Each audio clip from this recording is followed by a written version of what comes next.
This is Houston Newsmakers with Cambrell Marshall. To say the political environment in our country, our state, and our community is turbulent is probably an understatement. With all sides of the political aisle fighting to gain ground among constituents, nowhere is that a challenge more obvious than in Harris County, where Democrats hope their efforts can bring converts to their side.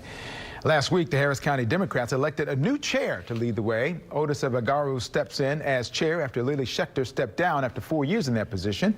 Good morning to you, Otis. Congratulations on the new gig. Thank you. Thank you. I appreciate it. I've been told that you are the youngest chair ever elected and the first African-American in that post. Interesting facts. Does either one of those really matter about the job that you have ahead of you? Well, it's an amazing accomplishment, and I know that I stand on the shoulders of so many who have trailblazed the way for me to do this and be in a position to be the youngest and the first black chair. But the reality is that none of that matters because we have work to do. We have a lot of work to do, and we've got to build on the gains that were created and the solid foundation that was built by Lily Schechter over the past 4 years and making sure that we're expanding the margin. So there's some work to be done.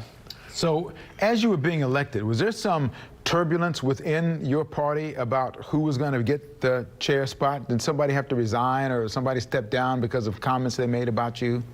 Oh yeah. There was an individual who was a precinct chair. He made some racist, xenophobic comments. But hey, look, we march forward, onward. And so what we have to do is that we have to make sure that we're still talking to people. We're still making sure that we're all accepting in our party. And I look forward to doing that. And I guess that really wouldn't be a surprise to you to know that there might have been somebody like that in the party because it's a big tent party. Right. At least you want to be. Right. Yeah, and look, the reality is that that's just a small representation of what our party is. Our party is inclusive. It's the big tent party, and we accept all. So what is the biggest challenge that you face being able to argue your positions based on fact and not on a lot of disinformation or misinformation that's out there right now? I'm sure that you want to have some arguments or conversations about facts. Right. We have a tremendous opportunity here in Harris County, especially as Democrats. The county is blue. We're trying to make it more blue. And we're going to take advantage of those opportunities. We're going to talk to people. We're going to invest in our precincts. We're going to impact policy that directs everyday lives. And so we're going to stick to the facts, and we're going to talk about issues that directly impact people's lives, whether it's the economy, whether it's education, whether it's healthcare. You know, this past week, former president met with Governor Abbott at the Texas-Mexico border to call attention to the challenges on the border. How do you deal with the fact that the former president still seems to have such a big sway over the Republican Party? Or is that a positive for you since Harris County voted for President Biden this last time around?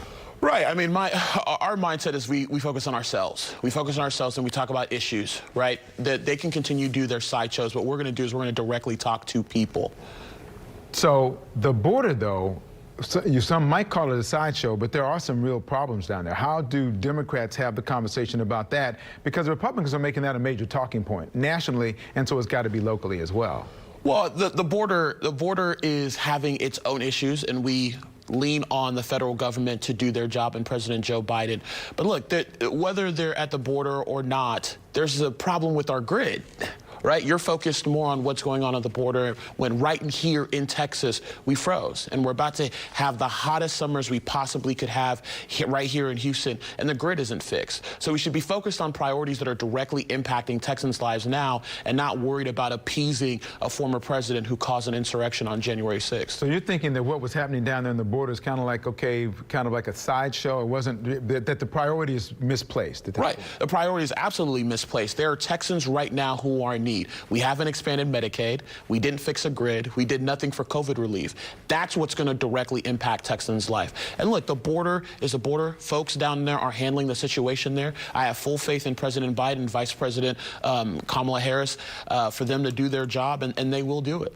We talked about that. I mean, as we have this conversation, we're about to go into special session coming up. And so how do you as the party, how do you handle the upcoming special session? Because there are things that you want to see get done, and there are things that you definitely don't want to see get done. I'm talking about the voter integrity bill that they're trying to put forward. Right, and they're trying to ram through voter suppression, as always, and they're trying to follow the lead of the Supreme Court's decision a couple days ago to uphold these restrictive rights. We cannot let that happen. As a Democratic Party, we must be at the forefront of making sure people's votes are being protected. We must organize. We must show up in Austin, not just rally and protest, but being inside the building, putting pressure on those electeds. Look, the House Democratic Caucus, the members, when they busted quorum that day to kill SB 7, they didn't just save democracy, they saved the Republicans as well. The Republicans admitted themselves there were bad provisions in those bills. They wrote a bill, they didn't read it. And what was Governor Abbott's response? To defund the legislative staff? You know, it just doesn't jive. They're not protecting the people of Texas. And so we're going to do our job. We're going to do our hardest to make sure that we're showing up in Austin. We're protecting our members as well. And we're putting out messaging guidelines about what this bill does, how it affects Republicans, independents, and Democrats, and make sure this bill dies. Do you expect that as a result of what happened with the walkout and the subsequent time after that, that there will be changes to what was in the bill initially? Absolutely. They said it themselves. They said that they were going to change the bill, and we expect changes. But we also expect to fight because it still does nothing to help Texas. Look, Attorney General Paxton spent over $250,000 to find voter fraud. 16 ballots out of 11 million that was cast in the last election had errors that were minute, that change of address, that person didn't live there anymore. That's what we're dealing with. I mean, Representative John Rosenthal on the House floor said something that was very funny at the time. You're more likely to fall down and die at a dance party than to find voter fraud in Texas. So we must put Texans at the forefront and protect people. Democrats for a long time, every election cycle, there's this thing, well, maybe turning it blue, and it hasn't happened. And this last time around, it really didn't happen. There were a lot of seats that you, as a party, thought were going to be flipped, and it didn't happen. What has to change the minds of people within those, right on the ground floor, to make sure that you can try to make that happen? Right. The sky is not falling. Joe Biden lost the state by 6 points. So he made gains from where Hillary Clinton was in 2016. We lost the majority in the state house by 23,000 votes. We are close. We are there. What has to happen is that we must make margins larger in Harris County. We must help the southeast region as well too. Look, as Harris County goes, so goes Texas, so goes the country. But I've also said so goes southeast Texas, so goes Texas, so goes the country. So we have our work to do. And look, we're going to block walk. We're going to do what we did best. It was something that we weren't able to do in 2020 because of COVID, and we actually cared about people and their safety. So we're definitely going to focus and make sure that we're back into our precincts, our areas around Harris County, and making sure that we're knocking doors so folks can directly hear the message that we have that's going to positively impact their life. I want to continue our conversation. We can do that. Stick around, do some Newsmakers Extra with me. A little bit more information for you. Otis Evagaro, thank you for this morning. Best of luck, young buck, as my dad used to say. You know, good luck as you push for honest dialogue in the year ahead. Thank you so much. I appreciate it.